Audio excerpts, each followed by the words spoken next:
Bonjour, c'est moi Monica, ravie de te retrouver dans cette nouvelle vidéo où tu vas apprendre à calculer le PGCD de deux nombres. On souhaite calculer le PGCD, c'est-à-dire le plus grand diviseur commun, des couples de nombres affichés à l'écran. Pour cela, on va commencer par décomposer chaque nombre en produits de facteurs premiers. Comme la décomposition en produits de facteurs premiers n'est pas le but de la vidéo, on les affiche directement.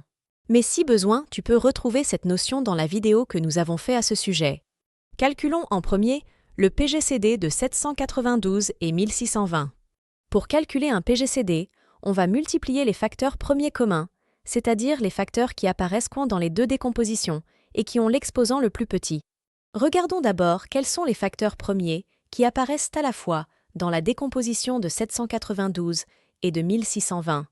Il y a le facteur 2 et le facteur 3.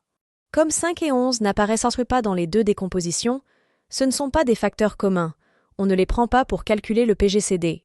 Les facteurs communs sont donc 2 et 3. Reste maintenant à déterminer leur exposant, car comme on l'a dit tout à l'heure, on multiplie les facteurs ayant l'exposant le plus petit. On regarde les exposants. Pour le facteur 2, on en a un qui a un exposant 3 et l'autre un exposant 2. L'exposant le plus petit est 2. On ajoute alors l'exposant 2 au facteur 2 au PGCD. Pour le facteur 3, on en a un qui a un exposant 2 et l'autre un exposant 4. L'exposant le plus petit est 2. On ajoute alors l'exposant 2 au facteur 3 au PGCD. Pour terminer, on effectue la multiplication entre 2 au carré et 3 au carré. 2 au carré est égal à 4. Et 3 au carré est égal à 9. Et 4 fois 9 est égal à 36. Le PGCD de 792 et 1620 est 36. Déterminons à présent le PGCD de 40 et 350. On commence par identifier les facteurs communs aux deux nombres. Ici, il s'agit de 2 et 5. On détermine ensuite leurs exposants. Mais on remarque que 5 n'a pas d'exposant dans la décomposition de 40 et que 2 n'en a pas non plus dans la décomposition de 350. Alors, quand un nombre n'a pas d'exposant, cela signifie que son exposant est 1. Pour le facteur 2, l'exposant le plus petit est l'exposant 1.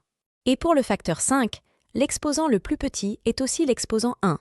Pour terminer, on effectue la multiplication. 2 exposant 1 fois 5 exposant 1, c'est-à-dire 2 fois 5, qui donne 10. Le PGCD de 40 et 350 est 10. Calculons à présent le PGCD de 2352 et 8624. On commence par identifier les facteurs communs aux deux nombres. Il y a le facteur 2 et le facteur 7. On détermine maintenant leurs exposants. Pour le facteur 2, l'exposant est le même dans les deux décompositions. Il s'agit de 4. Le plus petit exposant est donc tout simplement 4. De même pour le facteur 7. L'exposant est le même dans les deux décompositions, 2. Le plus petit exposant est donc 2.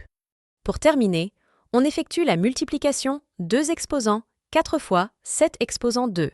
2 exposant 4 est égal à 16. Et 7 au carré est égal à 49. Et 16 fois 49 est égal à 784. Le PGCD de 2352 et 8624 est 784. Terminons en calculant le PGCD de 4 et 125. On multiplie les facteurs premiers communs ayant l'exposant le plus petit.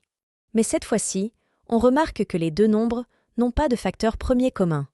Dans ce cas, le seul facteur commun qu'ils ont est 1. Le PGCD de 4 et 125 est égal à 1.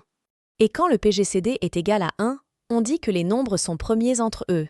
Ces deux nombres admettent un unique diviseur commun, qui est 1. Merci d'avoir regardé cette vidéo. Pour finir, je citerai le philosophe romain, Cicéron.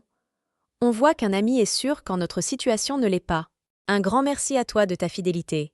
N'oublie pas de t'abonner à la chaîne. C'est très important pour nous. Merci.